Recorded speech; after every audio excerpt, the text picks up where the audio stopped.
আসসালামু আলাইকুম এভরিওয়ান, আশা করি সবাই ভালো আছেন। আমরা চলে এসেছি আমার একটা প্রিয় বাচ্চা, ছোট বাচ্চা, এটা আসলে একদম বেশি ছোট বাচ্চা। আমরা সবাই বলি রিয়েল, মানে ইন্টারমিডিয়েট কমপ্লিট করে মাত্র ব্যাচেলারের জন্য শেষ করে একদম আইটিএস করে চলে যাচ্ছে ও সুইডেন। খুব দ্রুত চলে যাবে, হয়তো আর 10 তারিখে হয়তো ইনশাআল্লাহ বাচ্চা 9 বা 10 তারিখে ফ্লাইট করবে আর কি। গতকালকেই ও রেসিডেন্ট পারমিট কার্ড পেয়ে গেছে আলহামদুলিল্লাহ। সো আজকে আমরা রিয়েলের সাথে গল্প করবো। শুরুতে যখন আসতেছিলাম দুষ্টুমি করতেছিলাম যে আমাদের রিয়াল এখন হাসে। প্রথমে যখন আসতে বাচ্চাটা মানে ও টেনশন করতে বেশি, একটু টেনশন করে, খুব বেশি টেনশন করে। টেনশন একটু প্রথমে আসলে নেদারল্যান্ডের জন্য ট্রাই করছিলাম, পেমেন্ট লিঙ্ক দিয়ে রাখছে কিন্তু অ্যাডমিশন হচ্ছে না।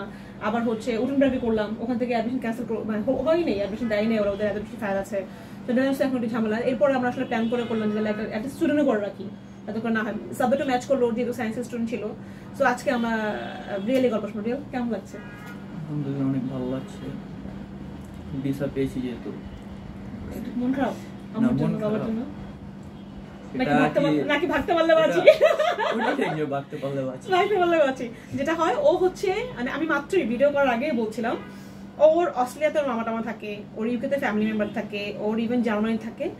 ওর মানে ভাইয়া যা বলেছে ওর আব্বু, আমি স্যার বলি কখনো ভাইয়া বলি কখনো, মানে এক একটা সময় বলি, যা বলছে তাই। তো এই যুগের ছেলেরা বাবার কথা শুনে, এটা কিন্তু তোমার আব্বুর জন্য সো প্রাউড, মানে সিরিয়াসলি রিয়েল আমাদের জন্য খুব প্রাউড। যে কারণ আমার যেহেতু প্রচুর স্টুডেন্ট আসে ইন্টারমিডিয়েট পাস করার পর বলে আমি যেখানে সেখানে যাবো, ব্যাপারটা কিন্তু এরকম থাকে। তুমি তো দেখছো আরো বাকি স্টুডেন্টদের, আমার ফ্যামিলিতে আমার কি দাদা দাদির কথা আমার আব্বু সব শুনছে, মাশাআল্লাহ।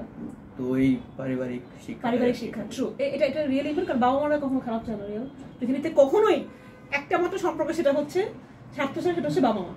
বাকি সবার সাথে ইভেন মানে সন্তানই স্বার্থ থাকে বাবা মার কাছে, যে হ্যাঁ আমার টাকা দাও, কিন্তু বাবা মার কখনো থাকে না। সো এটা হচ্ছে ব্যাপার কি, ওরা খুব ভালো মানুষ। আম্মুর সাথে আমার একবার দেখা হয়েছে, বাট স্যার সবসময় আসেন আমাদের এখানে, আমাদেরকে খুব ট্রাস্ট করেন। সো এটা হচ্ছে আমাদের জন্য অনেক বড় ব্যাপার রিয়েল। আর তোমার একাডেমিক কোয়ালিফিকেশনটা বলো, মানে কি কি ছিল আর কি? তোমার এসএসসি পাস করছি 2020 সালে, সায়েন্স ব্যাকগ্রাউন্ড থেকে, জিপিএ ছিল 4.57। আর এইচএসসি দিছি 2022 সালে, জিপিএ ছিল 4.25 সায়েন্স ব্যাকগ্রাউন্ড থেকে। আর আইএলটিএস দিলাম 2023 এ, শেষ করে দিছো? সরি 2024 এ দিছি, আর 6.5 ছিল ওভারঅল। আর তুমি তখন ভর্তি ছিলা? হ্যাঁ, ভর্তি আসো হচ্ছে কিসে আছো? ন্যাশনাল আছে, ইংলিশে আসো, হ্যাঁ ইংলিশ, রাইট? এটা নিয়ে আমাদের মনে আছে কত কনফিউশন ছিল যে আমি যাচ্ছি মেকানিক্যালে কিন্তু আমি ভর্তি আছি ইংলিশে। তারপরেও আমরা কোন লুকোচুরি বলে আমরা সব দেখাইছি, লিগ্যালটাই দেখাইছি, এবং সেটার জন্য আমরা এক্সপ্রেশন রেডি করছিলাম যে চর্চা রাখার জন্য, কারণ আমার উদ্দেশ্য হচ্ছে এটা চর্চা করছিলাম। আচ্ছা, এখন তুমি যাচ্ছ কোন ইউনিভার্সিটিতে? আমি যাচ্ছি ইউনিভার্সিটি ওয়েস্টে, Sweden. Subject international mechanical engineering. Tuition fees কত ছিল তোমার? টিউশন ফিস ছিল 57,500। মজার কথা এটা দিয়ে কি হয়েছিল, ওর যখন নোটিফিকেশন আসছিল, যখন স্টুডেন্টদের সফটওয়্যার নোটিফিকেশন আসে, তো নোটিফিকেশন যখন আসলো, রেজাল্ট আসলো, তখন লেখা হচ্ছে 64,000। তো আমাদের সময় ওগুলো আসলে খেয়াল থাকে না, তো আমাদের কত পয়েন্ট, কত ওখানে লিখছে, কত, এগুলো আসলে এত স্টুডেন্ট কাজ করে আসলে খেয়াল থাকার কথা না। তো অ্যাপ্লাই করার পরে কিন্তু যখন আবার ইনভয়েস ক্রিয়েট হয়েছে, ইউনিভার্সিটি থেকে যখন পোর্টাল থেকে যখন ইনভয়েস তখন আসছে হচ্ছে 57,000। See that. সো আমরা শুধুমাত্র ভুল কিন্তু যে কারো হতে পারে, মানুষ তো দিন শেষে সফটওয়্যার থেকে। সো এটা হচ্ছে একটা মজার ব্যাপার। ভিসা অ্যাপ্লিকেশন তো 2025 সাল আসছে। হ্যাঁ, মজার কথা হচ্ছে ইন্টারভিউ যখন ডাকছে তখন বলছে কত ডিসেম্বর? 15 ডিসেম্বর 2025 প্রথমবার দিছে। ওকে দুইবার ইন্টারভিউ ডাকছে, একবার হচ্ছে পাসপোর্টের জন্য, সেকেন্ড টাইম ইন্টারভিউ। তো আমি তখন আবার মেল করলাম যে তাহলে হচ্ছে 2 দিন দাও, তো পাসপোর্ট যেহেতু আমার আগে চাইছে, তখন ওখানে বলছে না। যখন আমি, যেটা হয় আমরা আসলে যখন প্রচুর বাল্কে কাজ করি, যেহেতু আমি বা অ্যাডমিশন ওরা কাজ করে, আমরা কিন্তু শুধু ডেটটা দেখি কি এর 25-26, কারণ আমি তো জানি আমার এখন হবে, ডিসেম্বরে হবে, এটা আমরা খেয়ালই করি না। রিয়াল বলতেছে, রিয়াল নাকি সাজু, তুমি বলছো না কে বলছে, ক্যামেরার পেছনে সাজু আছে। সো ও বলতেছিল যে ম্যাম এটা 2025 লিখেছে, আমাকে 25 সমস্যা 24 হবে।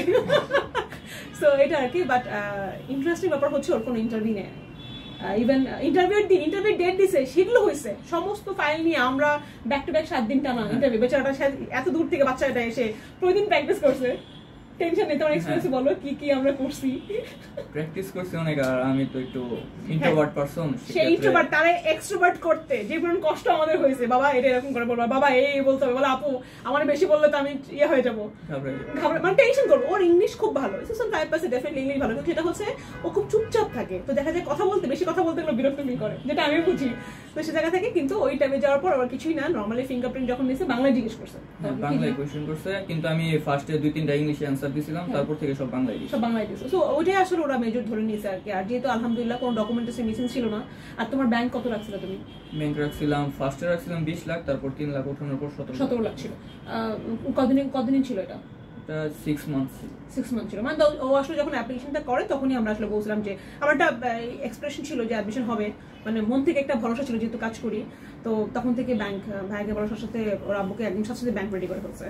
সো তোমার কি মনে হয় যারা নতুন অ্যাপ্লাই করতে চায় সুদিনে, তার জন্য তোমার সাজেশন কি? মানে একাডেমিক রেজাল্টস বা ব্যাংকটা কি কতটুকু ইম্পর্টেন্ট? ব্যাংকটা অনেক ইম্পর্টেন্ট। ব্যাংকটা রাখতে বলে ভালো মতো শিখতে হবে, কারণ তারা ট্রাস্ট করে। মানি আছে আমার কাছে, তার মানে আমি আমার কস্ট বেয়ার করতে পারবো। তুই তো টিউশন ফিস এক সেমিস্টার পে করছো? হ্যাঁ, এক সেমিস্টার হচ্ছে পে করছে, আর এক সেমিস্টার নিয়ম হচ্ছে এক সেমিস্টার পে করা যায়। তো এক সেমিস্টার পে করছে। ফ্রেন্ডস কতদিন সাথে তো অনেকদিনই জার্নি, বকা দেওয়া, দুষ্টুমি করা, মজা করা, আমার অনেক কেমন লাগছে জানি। কনসালটেন্সির কারণে আমি আজকে যেতে পারছি। না রে বাবা, আল্লাহর ইচ্ছা। আমরা তো এটা বুঝছি, আল্লাহর ইচ্ছা ছিল। আপনাদের অনেক হেল্পের কারণে আজকে আমি এই জায়গায়, নাহলে হইতো না হয়তো। সকালে না কিন্তু অনেক এজেন্সি আছে এরকম ফেক টিয়া করে। আমার এক বন্ধু সাফার হইছে অনেক ওই কনসালটেন্সির কারণে, কিন্তু আমি আল্লাহর রহমতে। বাবা বেসিক্যালি তুমি দেখো, আমাদের তো আসলে এই যে এতগুলো কষ্ট সবাই মিলে করি কেন? ভিসার জন্য। টাকা পয়সা তো ফ্যাক্ট না, টাকা পয়সা আসবে যাবে, তুমিও জানো, এই তুমি যাচ্ছ ইনশাআল্লাহ। হ্যাঁ, এবং এই যে আমাদের যে এক্সপেকটেশন, কাজ করা, ওপেন রিয়েল, এটা হচ্ছে বাবা, এটা হচ্ছে বাবা, চেষ্টা করছি, আমরা চেষ্টা করি আর কি। তো বাকিটা আসলে আমার খুব মানে সবার কাছে রিকোয়েস্ট, যেমন ধর যে কাজটা আমি করি এই কাজটা আপনারাও করতে পারেন, রিয়েলও করতে পারে। যেটা হচ্ছে ধর রিয়েল আজকে মেকানিক্যাল করছে, হ্যাঁ রিয়েল মেকানিক্যাল করছে, রিয়েল 5 বছর পর মেকানিক্যালের ও এক্সপার্ট হয়ে যায়, তখন কি আর আমি পারবো? রিয়েল আমার ছোট হোক বয়সে, কিন্তু ও এইটুকুই আর কি, আর কিছু আর কোনো তফাৎ নেই আসলে। আপনি আমি সবাই সেম, আমরা সেম কাজটাই করি। বা একটু হচ্ছে কি যে যেমন আমরা সিলেকশন দিতে পারি, যেটা এমনিতে তো 7% ঘাবড়াই গেছিল, কারণ আমাদের গত ইনটেকে তার আগের ইনটেকে মানে সাউথ স্টুডেন্ট নিয়ে কাজ করে সবারই হচ্ছে পাসপোর্ট স্ট্যাম্পিং হয়েছে, মানে রেসিডেন্ট পারমিট কার্ডটা পরে আসছে। তো কাজে যদি আমি কথা বলতে পারিনি ওর সাথে, ওদের টেনশনে শেষ, ম্যাম ডিভিসাতে দিল না, ম্যাম ডিভিসাতে দিল না, হ্যাঁ ন্যাশনাল ভিসা। কিন্তু পরে আমি মাথায় আসলাম যে ওর তো সময় আছে 10 তারিখে ফ্লাইট, যাদের সময় থাকে না বা রেসিডেন্ট পারমিটটা চলে না আসে তাদেরকে আবার ডিভিসার জন্য অ্যাপ্লাই করে পাসপোর্ট স্ট্যাম্পিং করতে হয়। সো এটা আর কি একটা মজার ব্যাপার, এটা একটা নতুন এক্সপিরিয়েন্স। সাথে বললাম ম্যাম এটা নতুন এক্সপিরিয়েন্স হলো, মানে ওর সবকিছু থেকে এবার এক্সেপশনাল।